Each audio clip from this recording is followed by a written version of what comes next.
Train द्रुत गति से भागी चली जा रही थी। संध्या काल का समय था।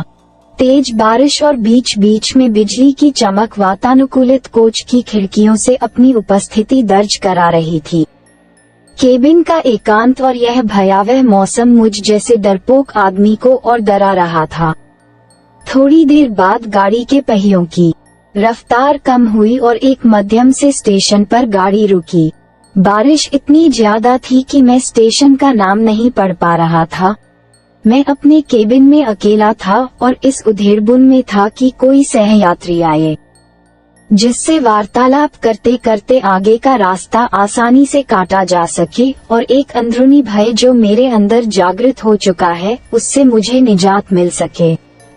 तभी किसी ने केबिन का दरवाजा खटखटाया और एक शांत सा दिखने वाला व्यक्ति केबिन में दाखिल हुआ। अपना सामान आदि व्यवस्थित करने के बाद वो मेरी तरफ देखकर मुस्कुराया और मेरी तरफ हाथ आगे बढ़कर उसने अपना परिचय दिया। मैं मिस्टर घोष। वो बोला, मैं कोलकाता जा रहा हूँ पुनर्जन्म से संबंधित एक कार्यशाला में भाग लेने के लिए। मैंने उसे बताया कि मैं कानपुर में व्याख्याता के पद पर हूँ और पटना जा रहा हूँ। उसने कुछ खाने का सामान निकाला और मुझसे भी खाने हेतु आग्रह किया, किंतु मैं बहुत ही सशंकित व्यक्तित्व का प्राणी।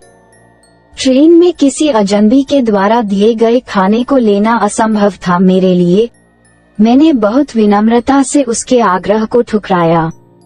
वो भी कम उस्ताद नहीं था। कसकर हंसा और बोला, संशय कर रहे हैं मेरे ऊपर? अभी तो कुछ नहीं, देखिए आगे क्या क्या होता है। उसके ये शब्द सुनकर मुझे सांप सूंघ गया, किंतु मैंने किसी तरह अपनी घबराहट को छिपाया। कोई स्टेशन आने पर वो उतरता और ट्रेन चलने के बाद किसी दूसरे कंपार्टमेंट से चढ़कर फिर आ जाता। पूछने पर बोलता कि बीच बीच में रेलवे की नौकरी भी कर लेता हूँ। थोड़ी देर बाद मैं और वह विभिन्न विषयों पर चर्चा करने लगे। उसने पुनर्जन्म से संबंधित बातें प्रारंभ की और पुनर्जन्म को अंधविश्वास बताया। थोड़ी देर बाद उसने मुझसे पूछा कि क्या आप भूत प्रेत पर विश्वास करते हैं? मैंने कहा बिल्कुल। वो जोर से हंसा और बोला, ये सब बकवास है। मुझे भूतों पर विश्वास था, किंतु वो भूतों के अस्तित्व को नकारता रहा। रात अपने यौवन पर पहुंच चुकी थी। चर्चा उपरांत मैं वातानुकूलित प्रथम श्रेणी के कक्ष में सोने का प्रयास कर रहा था। अचानक मुझे ऐसा अनुभव हुआ कि कोई मेरे गले पर गर्म अंगार रख रहा है। मैं हड़बड़ा कर उठा। कहीं कोई नहीं। मेरे अलावा उस कक्ष में मेरा वही सहयात्री था जो सामने की बर्थ पर लेटा घोड़े बेचकर सो रहा था। मैं फिर सोने का प्रयास करने लगा। अभी आंख लगी ही थी कि मुझे अपने पेट पर बहुत तेज दबाव और हंसने की तेज आवाज सुनाई दी। मैं घबराकर उठा तो देखा कि सहयात्री बर्थ पर नहीं था। लगभग 1-2 मिनट बाद वो आया और बोला, जनाब सोए नहीं। मैंने अपनी घबराहट रोकते हुए उससे कहा, अभी नींद नहीं आ रही, और मैंने अपने बैग से एक मैगजीन निकाली और पढ़ने का नाटक करने लगा।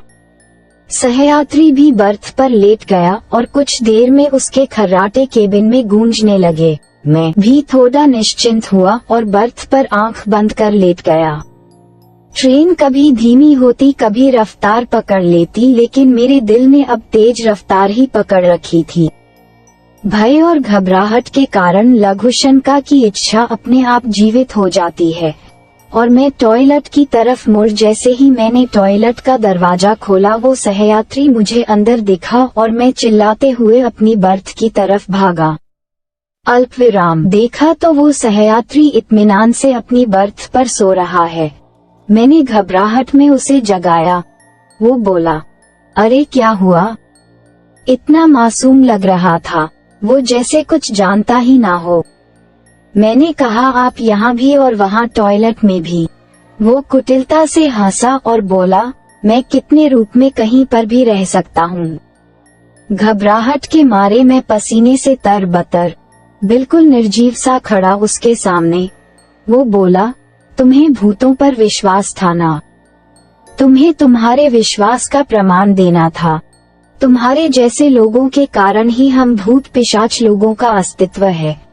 इतना कहकर वो मेरी आंखों के सामने से अचानक गायब हो गया। मैं डर के मारे अवाक और निर्जीव सा अपनी बर्थ पर बैठा था। तभी केबिन के अंदर टिकट निरीक्षक आया। उसका चेहरा देखकर मुझे बेहोशी छाने लगी, क्योंकि यह वही सहयात्री था मेरा, और वो टिकट चेक कर मुस्कराता हुआ चला गया। ये कहानी यहीं पर समाप्त होती है। अगर आपको हमारी वीडियो पसंद आए तो वीडियो को लाइक और चैनल को सब्सक्राइब करें।